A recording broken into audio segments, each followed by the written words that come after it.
Hi. Hi. Welcome to Talking Shoppe. Welcome. Do we sound better? Probably.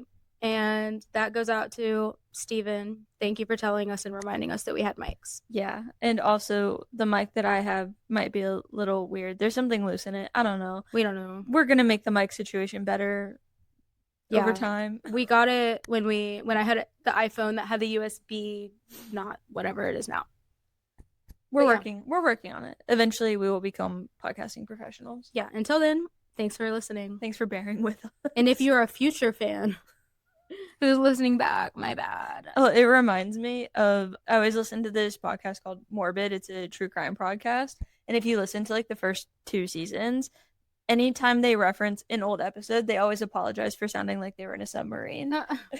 So I guess we're following suit. The mic situation will improve as time goes on. Yeah. Emily listens to like a lot of podcasts, I feel like. I do. Well, say that. Oh. I listen to Morbid, which is my true crime podcast. I listen to Podcast The Ride, which is my theme park and themed entertainment podcast. Not themed entertainment. They've broadened it out over time.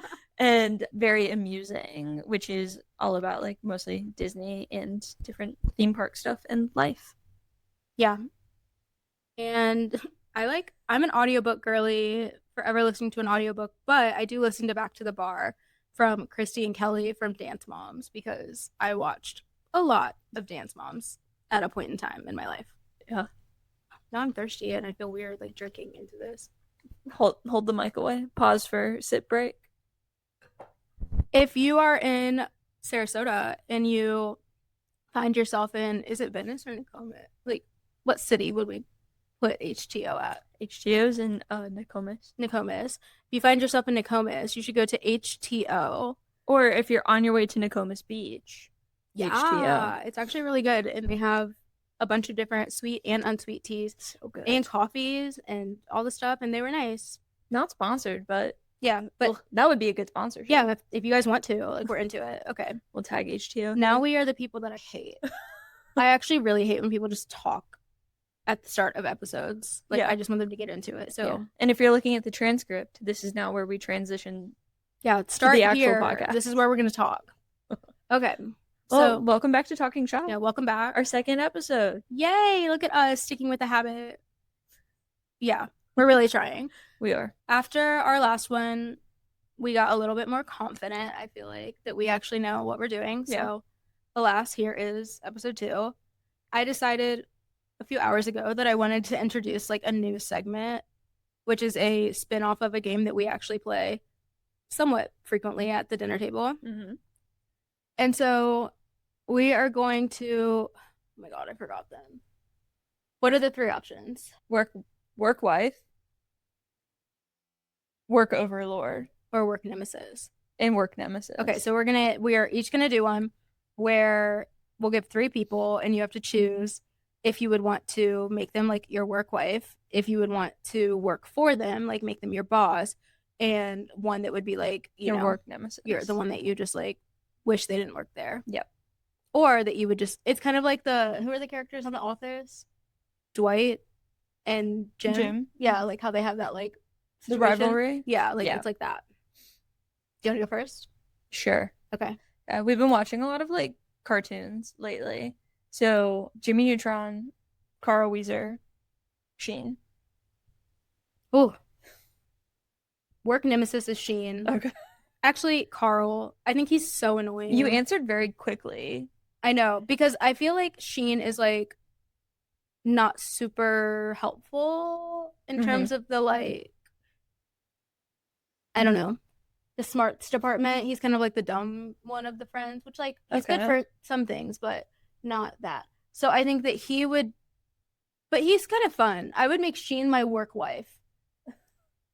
And wow, you did a complete 180. Yeah, I know. Well, I answered too fast. I have ADHD. And then I would make Carl my work nemesis because he's a whiner and I can't stand whiners. Okay. And I would want to work for Jimmy because, I mean, he's always inventing something. So I would probably just get paid to chill. Fair. Yeah. Okay. So my 3. Mm-hmm. You've had time to think about this. That was honestly off the cuff. Uncle Jesse. Okay. Joey Gladstone or Danny Tanner. Okay. I would make Danny Tanner my work wife because he is so anal that he would get everything done for me because I think he would be stressed if I wasn't doing stuff. And I think I would almost guarantee to have all of my work done. Interesting. Wouldn't you want that to be like your boss though? No, because I think my boss would be micromanaging. My work wife would be looking out for me. Okay. I would want Joey to be my boss. Really? Yeah, because I feel like he would create a fun work environment. Like there would be a lot of nonsense. I like Michael Scott. I think Michael Scott is like that is a funny, entertaining boss. Yeah, that's He'll true. get on your nerves a little bit, but like I think they're more focused on the vibe of the office. Yeah. And then I guess that would by default make Jesse my nemesis. How would you nemesize? Is that a verb? It is now. Okay. I don't quite know.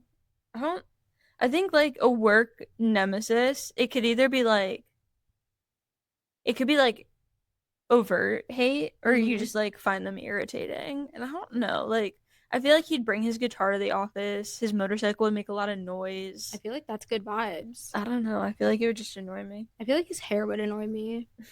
Like I want to come to work in like basically my pajamas. So why are you like getting all nice? You know, like I get mad at that. It's a lot of leather. Yeah, it's a lot. Well, and like why are we dressing up for the office? I just feel like I would get invited to his gigs a lot, and I don't think I want to go see your band that much. No, we can't tell stories. Can we tell stories? We cannot. Okay, so one time we were working at this place, and somebody invited us to go to their church's like Christmas play situation. And it was unknown by us that like I guess this was like a thing that happened every year that like this person invited somebody or like some buddies from work to go to this thing. And so I don't remember if we all got asked at the same time. I don't think we knew that this was a thing people said no to. Yeah, no. We had no idea. Like we didn't know it was like a tradition. We thought it was like spontaneous. Yeah, like it was like like multiple people from the workplace were going and like we were just like one of them. Right. Yeah. It wasn't that. And now I don't think that I would say yes to going to that again. It was like a one and done, but I do feel like it puts you in a weird situation when people from work invite you to do stuff because it's like if you say no, you have to see them the next day, and if you say yes and you don't like what you see, then you have to see them. Well, that is why he would be my nemesis because I'm here to work. Do you not like to hang out with your coworkers? I mean, I like to hang out with one of my coworkers. She also just happens to be my wife. And your only coworker. Jeez. Our son counts. Yeah, that's true. Okay. What are we talking about today? I think today we are going to talk a little bit about psychological safety. Slay. What is psychological safety? What an excellent question. I think psychological safety, a lot of people have different definitions of what psychological safety is. And I think a lot of it is experienced. Basically, I think a lot of people talk about it like you don't know it till you feel it. And one of the things that we have started to figure out in doing the work that we do is that we actually have like tangible definitions of what psychological safety is and what it is not. And it's not just a vibe. Yeah. We've actually written like a lot of stuff on this. I'm about to go search in the vault. But basically, psychological safety is the sense, like the felt sense. And I think that's an important distinction is like it is up to the person that is perceiving it, not the person that is creating it to determine if an environment is safe or not. You cannot come in and declare that a space is psychologically safe. Yeah. Declaring it is like the aspiration. The feeling of psychological safety is whether or not that is actually happening. Yeah. It's kind of like, you know, when you go places, it's like world's best sushi. And it's like nobody gave them that award. They just kind of like picked it. That's kind of, yeah, that's kind of like what I feel like when people say we're psychologically safe, but they don't actually do anything is like the same energy. And I think a lot of times people end up in work environments and they know what it feels like when an environment is not psychologically safe but I don't think a lot of people know what it feels like when it actually is. Yeah. So in a nutshell, and this is a definition from Amy Edmondson, which is like the psychological safety goat. Shout out to Amy. Yeah. Thanks, Amy. But it is a belief that no one will, I can't read. A belief that one will not be punished or humiliated for speaking up with ideas, questions, concerns, or mistakes. I think a big piece of psychological safety that like I think about is similar to that definition, the ability to be able to talk about like your perceptions and your beliefs without expecting other people to wholeheartedly agree and know that there is like safety to disagree and safety for like everyone's perceptions or beliefs to coexist.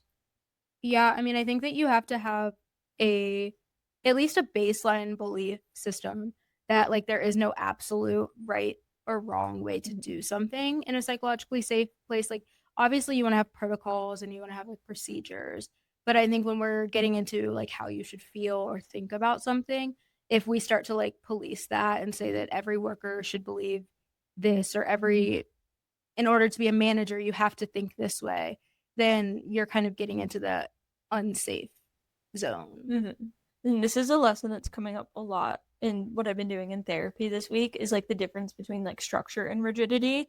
That structure promotes psychological safety, rigidity does not. Say more. So, well, the way that I explain structure versus rigidity to my clients is that we think of them a lot like the bumpers on a bowling lane.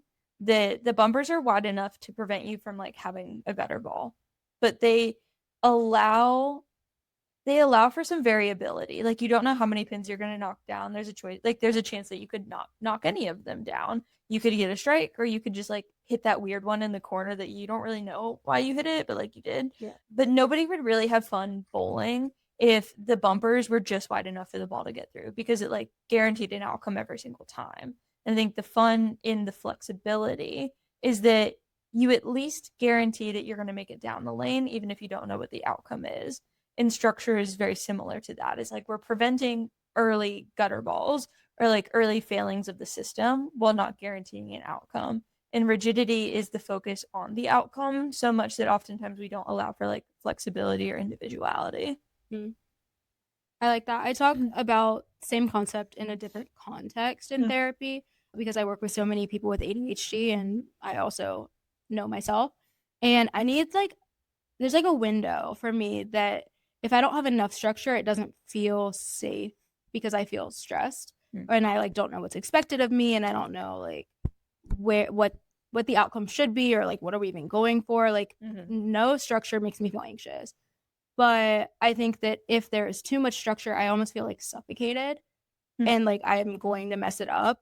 And it also makes it really hard when you make mistakes when things are overly structured and kind of in that rigid zone where it's like there's only one way to be right. Pause. Monty. Hi. What's wrong? It's okay. You lay back down? Okay, resume. Suffocating. Yeah, like I think so. And it's like really hard if you fail or you make a mistake. It feels like you just kind of like ruined it and there's no coming back. I think about this a lot with like routines, especially with people with ADHD. It's like if I start a morning routine and I'm like, oh, this is my new routine, and it's so structured that everything has to be like in 5-minute increments, and I mess that up, then I'm going to be like, what's the point of even trying? Like, I can't maintain this. But if I have like a general vibe of my morning routine that has some flexible elements within it, that I can say like, okay, I know I want to do these things, but maybe I can switch up the order based on how I'm feeling or whatever. Like that feels like a level of supportive structure rather than one that is like evaluative. I think structure is meant to like enhance that, like it delegates the things that need to be delegated and allows people to like put their best foot forward or like be able to produce their best work. Yeah. And I think that is the outcome of a psychologically safe work environment, is that we have people like thriving and being able to do their best and not people trying to like keep from drowning. Yeah. So, I mean, I guess it would be like, I'm trying to think about how this would look in like a workplace setting, would be like, there are some things that like should be structured. Like people should know what their jobs are. People should know what their jobs are not. Mm-hmm. People should know like where they have to like, there is only one way to do it, like let's say like a form or something where like this requires you to follow the directions and just do it as is, versus the ones where it's like we actually want you to use creativity, we want you to brainstorm, we want to see like what you have to offer. And I feel like those things should be pretty clear, like both should be there, but it should be pretty explicit on what you want from people, because I think if you don't invite creativity, you don't invite like innovation or like new ideas, and there is a lot of structure, then it kind of feels like it's assumed that those things are not wanted unless they're explicitly asked for, at least in like my experience. Well, I also think psychologically safe work environments are also produced by environments that have no structure. The like rigidity is one end of the spectrum, but a complete lack of structure also produces psychologically unsafe work environments. Keep going. I think kind of talking what you were talking about, what you were saying with like expectations, right? If you know what your job is or what your job is not, it gives you like the framework to do what you need to be doing or to be as efficient as possible or to have like a sense of groundedness in the space. And I think if we feel like I think of like the inflatable 2-man example. I love him. Right. So can you talk about the example? You explained it so well. I don't think like that. I have to like start from the very beginning. Oh, yes, I'm with you. My brain. So I always tell people that like we want to be grounded. We don't want to be like stuck. And you know the inflatable 2 men that we should put a cute little clip. But you know the like outside like the car washes and stuff where there's the guy and he's stuck, but like the top of him is moving. Can you please model what that looks like? Yes. That's incentive to watch us on YouTube. Hit up the YouTube. Yeah. But like it moves a lot. Like those things when the wind comes, like they will be a moving, but they never fly away.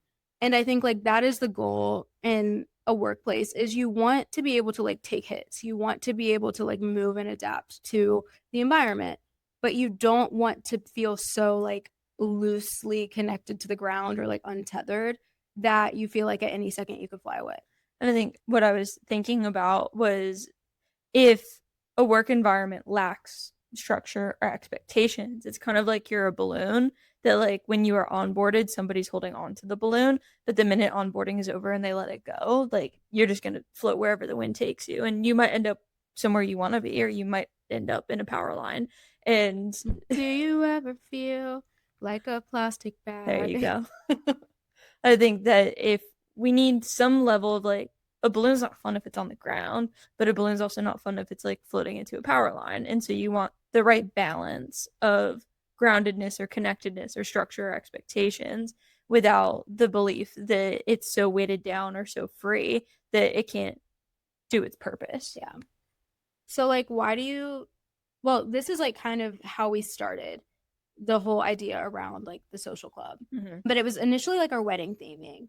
And I don't think we talked about, but like one of the things that is important to us because we are so different is we recognized that when we had our wedding and we started to invite like friends and family, and a lot of them were shared, but not all of them. And we brought so many different people into one space. We didn't want it to feel weird. Like we didn't want it to be like siloed and like broken up. We wanted everybody to kind of like blend together. And so that was one of the biggest goals when we were like designing and planning things, was like, okay, how do we get people to like connect with each other? And I think that it's kind of morphed into, after we had our wedding and we saw like we watched our videos back and we saw people talking that like probably will never see each other again, but like we knew that we had kind of like lowered the barrier for connection in that space. And we were like, there should be more spaces like this. And I think another place that we found that is like at church with Harvest. Shout out to Dane and Robin and Aaron and all the people that have paved the way for that environment. That's like a whole other episode. But I think like that was another environment that we walked into where it was like, okay, like you are you're lowering the barrier for connection in a way that is like helpful and like bringing people together. And that's something that like we do in therapy individually. Like we have to create a safe space for people to talk about like really hard things. But I think that when things get stressful, that is one of the first things to go. Mm-hmm. And I think like being a person that is helping others, knowing how important that is in like the work that I'm doing with like the public, I guess.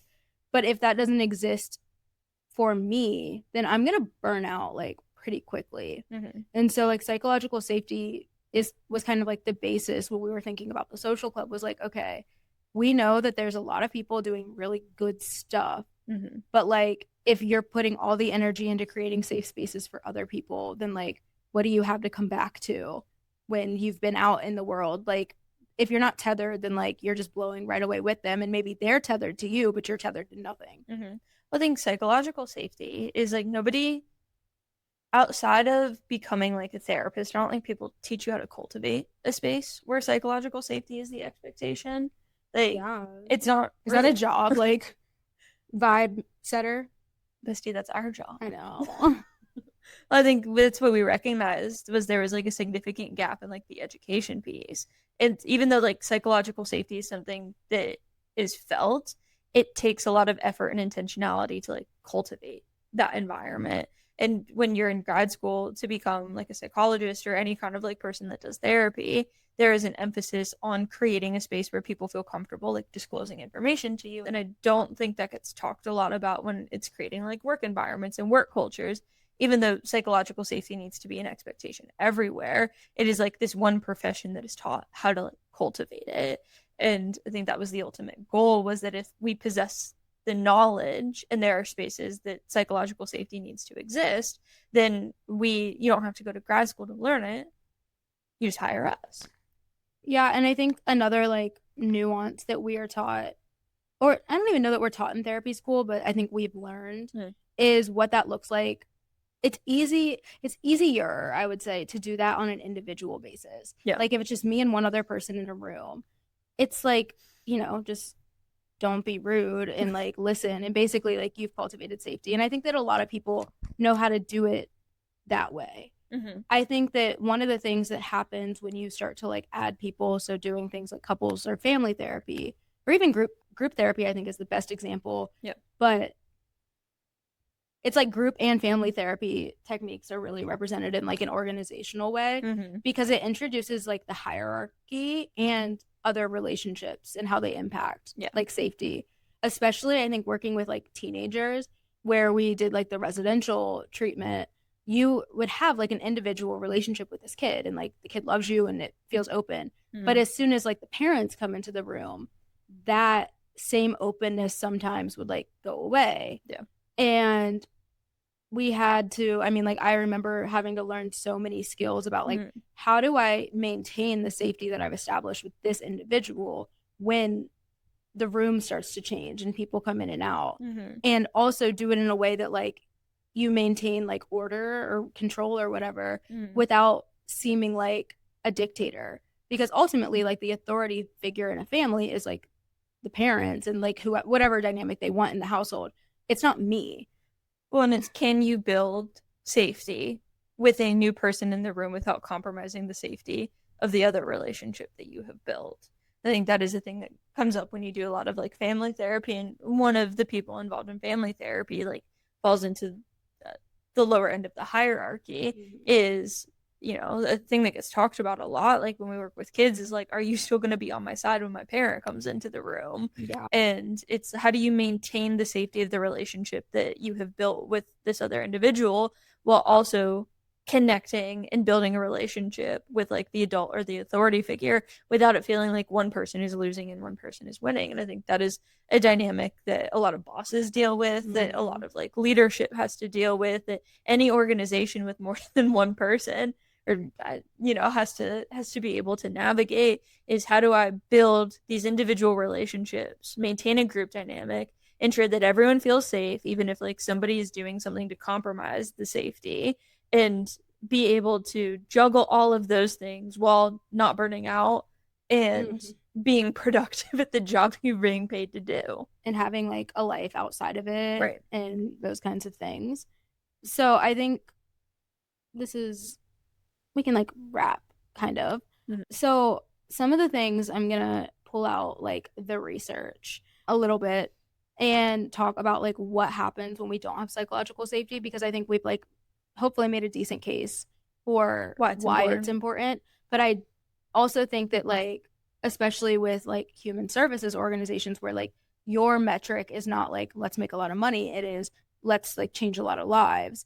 It's very easy to lose sight of the home base and like your workplace for the sake of the mission. And a lot of people would say that like this is not a good investment of like time or money. Like we'd rather like go and impact the lives around us. So it kind of seems like it's optional. Like we're getting the work done, we're still doing stuff.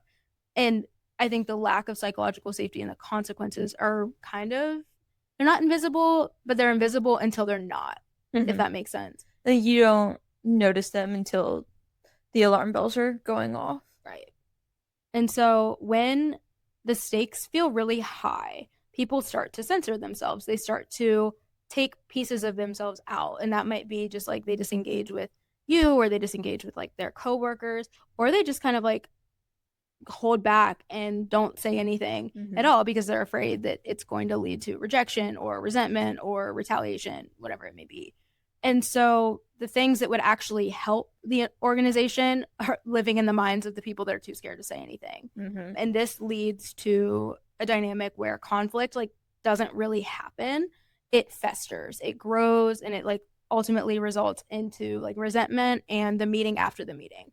Like, because if I don't feel honest, I'm not going to say like, hey boss, actually you didn't do that step that you're saying that you did, or I actually don't have the resources that I need, or whatever it may be. So like problems are going to happen. Well, it creates a cycle where if problems aren't talked about, then the systems don't change and the problems continue, and then more people are resentful, or there's more things that are not being said, and it creates kind of a cycle that becomes hard to come back from at a certain point, because odds are if one person's feeling it, a lot of people in the room are feeling it. And it takes one person to say something, but it takes the entire system to create a change. Yeah, well, not always. Sometimes it can take just a few people. But another thing with that is like the people with the least amount of power and are going to be the most marginalized, are always going to be like the greatest affected because they have the least amount of privilege is the word.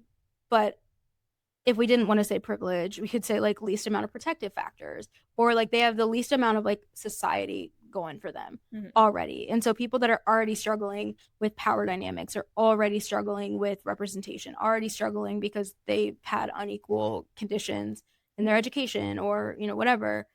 It is going to hurt them the most, and they become them even more marginalized. So if let's say that you have like one Black therapist at your office, then if everybody loses a space to be honest about like their experiences in therapy, then that person who has like very unique experiences that are only impacting them extra doesn't have a place to go because they can't even connect with their team, and they're not creating the space for that individual to talk with people in a group space. You think about one person in a human services organization who possesses like lived experience on the topic that the organization addresses, and if they don't feel safe enough to talk about their experience, or they don't feel safe enough to be able to advocate for the people that they are working with, the organization misses a lot of opportunities to make changes that actually benefit not only their staff but benefit the people that they are attempting to help. Yeah, and if you keep working in an environment where you have no supports and you have a lot of stressors, that's when burnout happens because you're running on fumes. At some point, you're going to run out. And so people will try to compensate for the things that the system aren't working well for. Maybe they try to go to individual therapy, or they try to like work longer hours so that they can get more done, or they like skip a lunch, or they don't take a sick day, whatever it might be. At some point, like we're going to run out of compensation behaviors, and then you're burnt out. And that's when a lot of people decide to leave organizations, when they like can't do it anymore. They just leave and they'll go do something else. But then you have to like start from literally scratch because some of the best people that you had left. Yeah, or the person who is buffering the consequences of an ineffective system leaves, and everyone looks around and says like it's never been this bad How did before. we get there? Right. And it was the one person like slowly trying to like hold back. It's kind of like the example I give a lot of people is like when you think about a dam and like the leaks start to spring like in a cartoon, and you only have so many fingers and toes before you're not able to like plug all of those leaks. And like nobody notices it downstream because you have somebody plugging all those leaks. But when they run out of fingers or toes, or like the dam breaks, then everybody's going to feel the consequences real quick. Yeah. And a lot of times being that person who like is responsible for holding everything together after the dam breaks, then everybody's mad at you. Right. So not only did you like overexert yourself trying to like keep everything together, but then you get like, because nobody knew that you were doing all of that, you don't even get like the support that you need after crisis either. And that's why that's like so important is if we want places, like if we want to support helpers, if we want people to keep doing the work and keep showing up and like wanting to be a part of the change and, you know, the movements that are important to us, then you have to make it easier for people to stay than it is for them to leave. Right.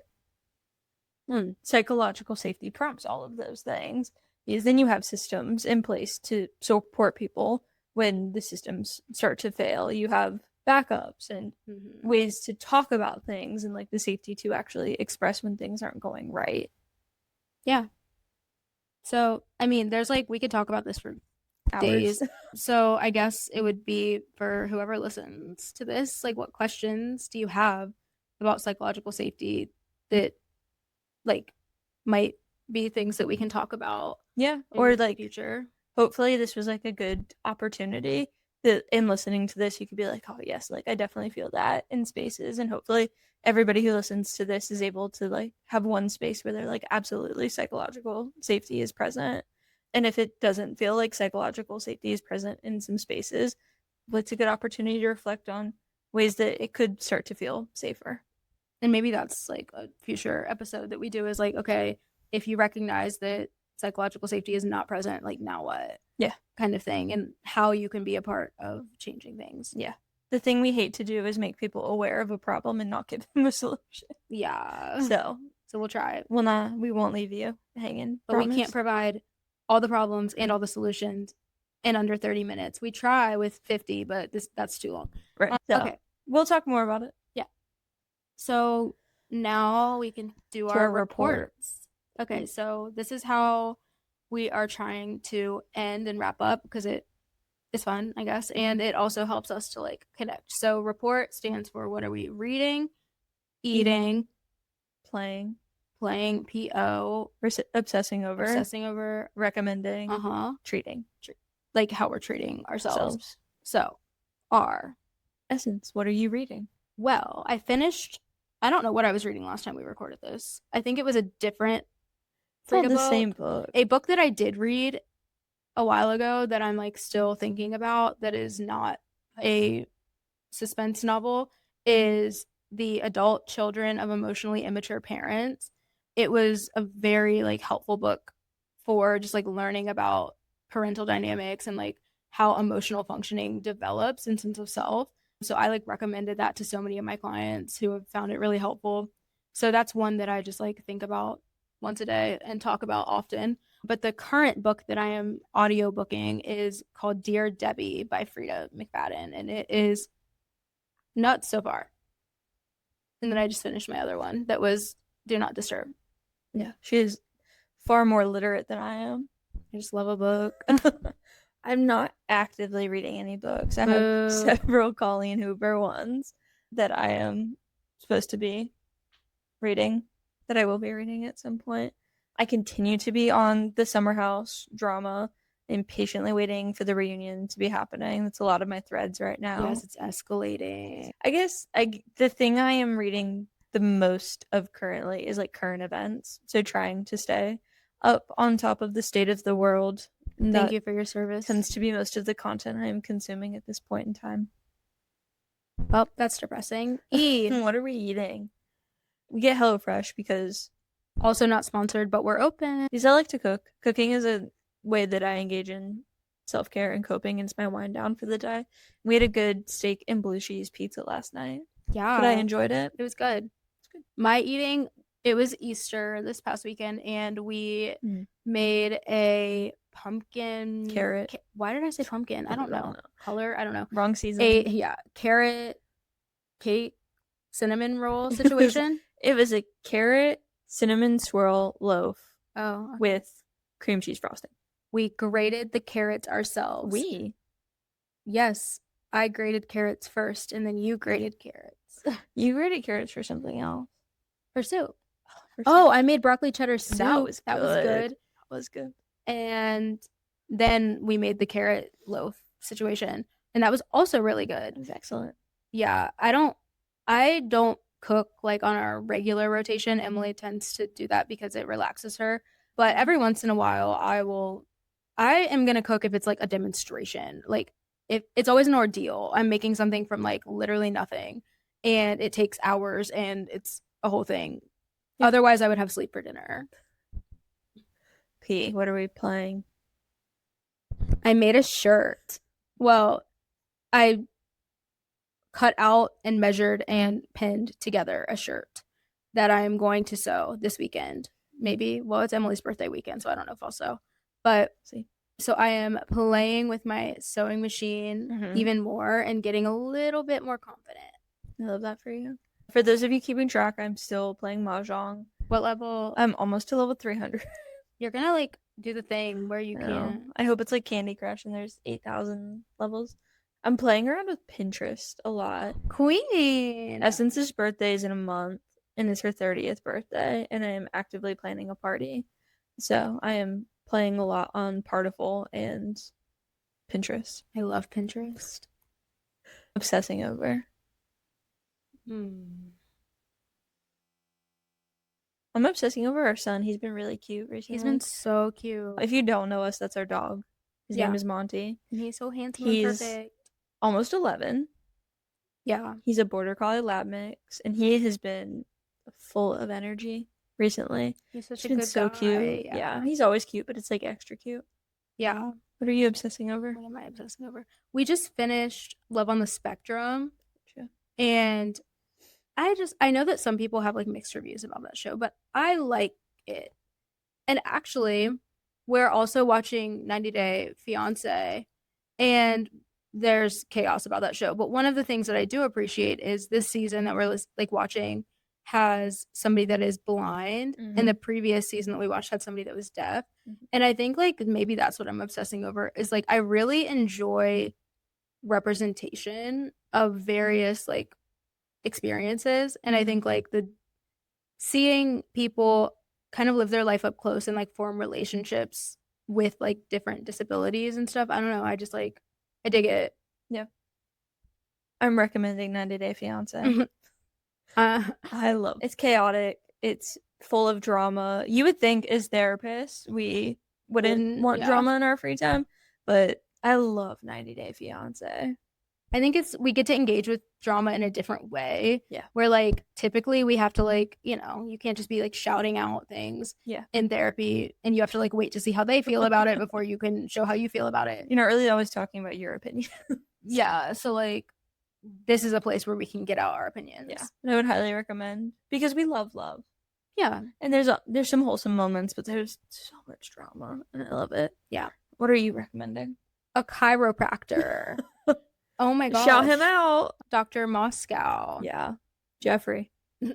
Don't say his first name. No, chronic illness, it's like a whole thing, but we have tried different meds, and I really like a lot of all my providers are great, but it still was like not giving in the same way. And so Emily and I like talked and decided that maybe a chiropractor would be a good option. Emily is a queen and is just getting us together with our health, because if it was up to me, I would never go to the doctor, but it was up to you, and I waited 4 months before I made the call. Okay. Anyway, so I went to the chiropractor for the first time last Thursday. That sounds right. And so I went for like an intake situation, and then I went back on Monday for another adjustment, and then yesterday, which this is kind of frequent. It was like more frequent than I anticipated, but my body actually feels a lot better. And yeah, I don't know. He has me like thinking like maybe I can get back into the gym because that was a big thing I lost with being sick. And I'm cautiously optimistic that this will be helpful. And treating. What are you treating yourself to? All of my birthday freebies. I have a notes thing in my phone of all of the places I can get free stuff on my birthday. Tell people. Hold on, I'll tell you guys. Yeah, like people. We're also running so long, so it's okay. We'll edit stuff out, and also like they don't have to listen to it all in one thing. Like that was the goal, but I didn't actually think that we would talk this long. But I don't know why. Okay, I already got my free appetizer from Texas Roadhouse. Technically, you got 2 if we called them, because they forgot my salad, so they were supposed to send us another freebie, but it has yet to receive to arrive. KC Seafood, I get $5 off. Get a free dessert at Red Lobster. Rodizio Grill, which is a Brazilian steakhouse, I get a meal for $1. Publix will give me a free bar cake or tub of ice cream. Chili's, I get a free dessert. Tijuana Flats, I get a free dessert. Culver's, I get a free scoop of custard with 2 toppings. And Nothing Bundt Cakes, I get a free buntlet. And I'm currently waiting on my freebie from Krispy Kreme and Cheesecake Factory. Thank you for coming to my TED Talk. Did you sign up for all of those in advance? Like, were you already subscribed? I believe so. Yeah. Mine is Nothing Bundt Cakes. Okay. I was not signed up for that one. My plan, because my birthday's in a month, is to go through soon and sign up for everybody's things and then unsubscribe because I hate notifications. So, highly recommend treating yourself to every free thing around your birthday. Yeah. Capitalism sucks. Get what you can. Amen. What am I treating myself to? Korean barbecue and hot pot tonight. I don't know. Oh my gosh. I haven't really. Well, I bought new sewing supplies yesterday. That was cool. Nice. I got 2 types of ice cream because it was 2 for $10. And I love Rocky Road, but I also got the mint chocolate chip from Tillamook. And not a sponsor, but we are open. We are extra open. Yes, that. Yeah. So we got that, and it's really good. I love ice cream. I always want it in like a mug instead of just in a bowl. I don't know why, but shout out to Tillamook. So shout out to Tillamook and my Carrabba's mugs that are the perfect size. It's a good ice cream mug. Yeah. So that's our report. That's our week. Throw your report in the comments. Yeah, that's cute. Or and then give us recommendations. Yeah. Yeah, because always trying to do stuff. And as you can see, it took us a very long time to figure out some of them. So maybe you can help us along. Well, that's it. This is Talking Shoppe with Deming-Rivers Club. And we'll see you on the next one. Okay. Bye.